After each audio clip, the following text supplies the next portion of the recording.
افغانستان په معاصر تاریخ کې د اوږدو جګړو، سیاسي بدلونونو او بهرنیو ځواکونو د حضور شاهد پاتې شوی دی.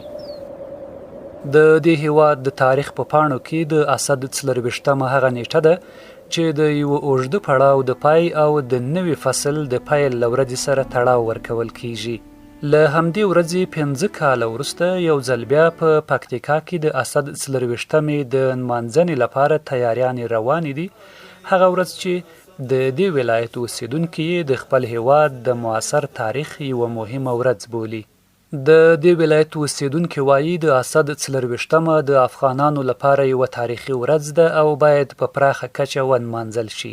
الحمدلله دا ورځ خو باید شو په خروش او جمع جوړ سره ونمانځل شي، ځکه دا یوه لویه ورځ ده او دغسې یوه ورځ زموږ په ژوند کې د خوشحالیو داسې ورځ نه ده راباندې راغلې. الله تعالی دې ورځ ته خو یو تنها زه نه ټول افغانان خوشحاله دي. په دې خاطر باندې چې زموږ هېواد 40 کاله جګړو ځپلی ده.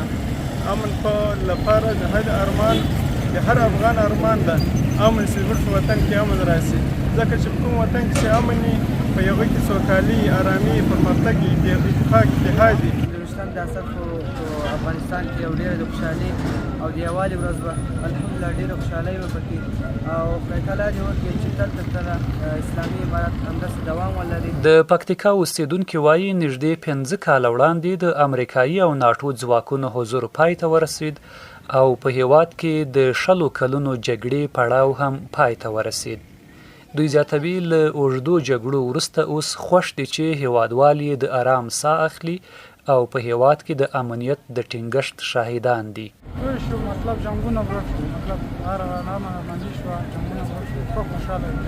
ډېر خوشاله یم. مخکې جنګونه وشوي وو، دا اوس اوس امن شو، سکون شو. مخکې لکه څرنګه جمهوریت کې چې و د شپې دفاع به تګ مګ هم نه سوی کولی ناوخته. اوس الحمدلله چې که د شپې وي که د ورځې وي یو بل ځای ته یوې بلې ولسوالۍ ته یو بل ولایت ته تګ راتګ کولی. خو د جګړو له پای ته رسېدو سره سره د پکتیکا اوسیدونکي د ځوانانو د راتلونکي په اړه هم خپلې غوښتنې لري. دوی له اسلامي امارت غواړي چې ځوانانو ته د کار زمینه برابره کړي څو د کار او ښه ژوند په لټه کې د قاچاقي او له خطره ډکو لارو د هیواد پرېښودو ته اړ نه شي. ځوانان د نورو هېوادونو ته د قاچاقي لارو د تګ له مخه به ونیسي او وطن کې به کاروبار زیات شي او د وطن کې پرمختګ سبب وي. د پکتیکا اوسیدونکي په داسې حال کې د اسد 24مې د لمانځنې لپاره تیاریانې نیسي چې وایي د تیرو جګړو له پای وروسته د امنیت ترڅنګ اوس د اقتصادي ثبات، کارموندنې او د ځوانانو لپاره د راتلونکي د برابرولو غوښتنه تر بل هر وخت ډیره احساسیږي.